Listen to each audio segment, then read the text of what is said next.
Hi, ladies and gentlemen. Welcome again to Brain Gist. Today, I want to talk briefly about headache in pregnancy.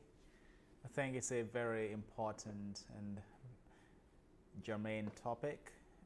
It's something we see very often in the clinics, and it's a subject that has to be approached sensitively and carefully so as not to miss important entities. So when I see a pregnant woman in the headache clinic referred by their gynecologist or obstetrician, to be precise, for reasons of headaches, you just have to tune your antennas really well so you don't miss essential information. So that's what I'll be talking about in this video, so please stay tuned till the end. But first of all, I'd like to welcome you back to the channel. This is a channel where we educate people about the brain and its disorders and everything that has to do with the nervous system, things that you need to know as a lay person. So do stick around, subscribe, share, like, give your comments. I want to see them. And for old timers, thanks for watching always. Now, today is International Women's Day, and I don't think there's a better day to talk about pregnancy-related issues than today. So first of all, to all mothers who are watching, I wish you a happy International Women's Day. I do pray for you that everything that makes you happy will happen and multiply more and more in your life. Right, so headaches in pregnancy. So in general, we do know that women tend to suffer headaches much more than men. And in the headache clinic, many more women come in to complain than men. And the reason is clear, that migraine, which causes a huge burden of headache, actually is much more common in women than in men. So when women are pregnant and they come to the clinic to complain of headache, we would usually take our time to look for prior evidence that this individual might be already susceptible to headaches before they got pregnant.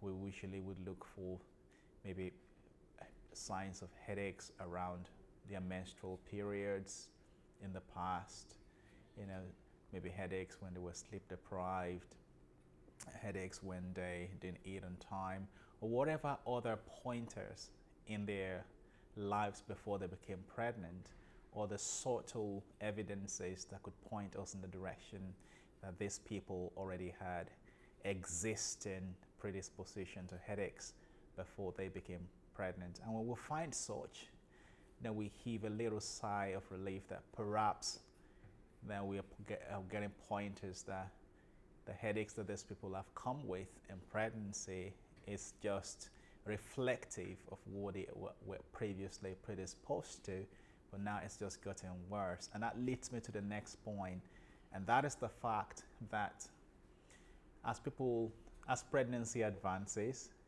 hormone levels start to change, estrogen levels start to rise slowly, and when you do have perturbations or changes in hormone levels, particularly the sex hormones or the estrogens, either a rise or a decline, all of this can be associated with worsening of pre-existing headache tendencies. So in someone who has migraine, albeit mild or very, very subtle, when they get pregnant in the early weeks of pregnancy, as hormone levels begin to rise, it's possible that the headaches now become more prominent, gets unmasked.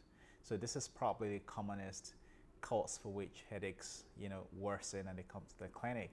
And I tend to see this I would say in the first 20 weeks of pregnancy. So usually from about the 6th, 7th, 8th weeks, some people start to get more and more headaches, and it kind of lingers onto about the 20th week or so, when the hormones now become stable, And at such point, it becomes even protective. So when the hormone levels plateau at around 20 weeks, such individuals who've had bad headaches or terrible headaches in their earlier weeks, once they cross that threshold of 20 weeks, I tend to see the headaches plateau and get better until they put to bed again. And when they put to bed, for those who are not familiar with the word put to bed, of the not the word actually, the phrase put to bed, we use that in Nigerian parlance for people who just delivered. So when they eventually deliver, hormone levels start to fall again, and that's another period when their headaches might flare, and then once they start to breastfeed and go through the stress of rearing or raising a little baby, or nursing a little baby, then the headaches could get worse again. So it's not uncommon to see this pattern. Now, this is the commonest scenario. But again, when people come to the clinic, we might see before the patient comes in and read through, the note that has been made by the person who did the booking or the receptionist, when read through the small statement of written to summarize why this person is coming. When I see pregnancy, headaches, and I know that I've got to, be very, very sensitive or careful to pick up cues that might indicate that this is not migraine. So just as we have migraine headaches being very common in pregnancy or getting exacerbated in pregnancy, we also have migraine mimics in pregnancy. And this is why it behoves pregnant women to actually seek help from experts if they get headaches in pregnancy. There are other things that can behave like migraine in pregnancy. So particularly after crossing the 20-week threshold, we know that there's something called preeclampsia. People who've been pregnant before or who are attending antenatal clinics would understand what I mean.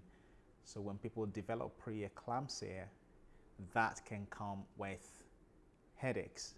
So, and then the neurologist or whoever is seeing you, an internal medicine specialist or your GP, would need to be able to separate headache that might be a pointer to preeclampsia or a part of it from a headache that might just be indicating migraine. So this is something we look for, and then we examine as well to look for signs of developing clots within the brain, because we do know that in pregnancy, the balance between factors that tend to promote clotting in the body and those that tend to discourage clotting in the body, the balance tends to tilt in the favor of clotting. And so some women could actually develop clots inside of the head, and this clotting can actually cause headaches and a few other features. So we usually we behave like detectives, trying to look for telltale signs on a clinical exam that might indicate one or more of these complications or neurological complications that can occur during pregnancy that could mimic migraine. But I think the vast majority of people who would come to us in pregnancy with worsening headaches, the vast majority of them would probably be worsening of migraine. But then there are this small percentage of them who would have this other complications that mimic migraine. So if you're pregnant and you're experiencing worsening of headaches, you know what to do.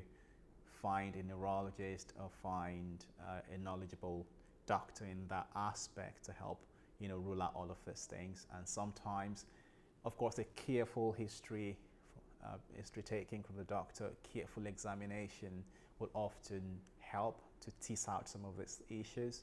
And sometimes if doubts remain in spite of careful history and examinations, then you may need to go for some types of scan.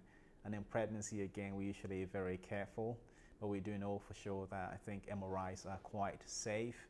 CT scan is what we don't want to do because of high radiation, which can affect the growing baby. And then after delivery, headaches can also occur. We want to look again for all of the things I've said that can complicate pregnancy and delivery. So we want to tease them out and separate them from migraine. But again, the vast majority of people will come to the clinic with headaches in pregnancy. We usually have a migraine. All right, thanks for watching today. I do hope you learned something. If you have questions, feel free to leave them behind and do share the video. Leave your comments behind, and I'll see you next time. Thank you. Bye.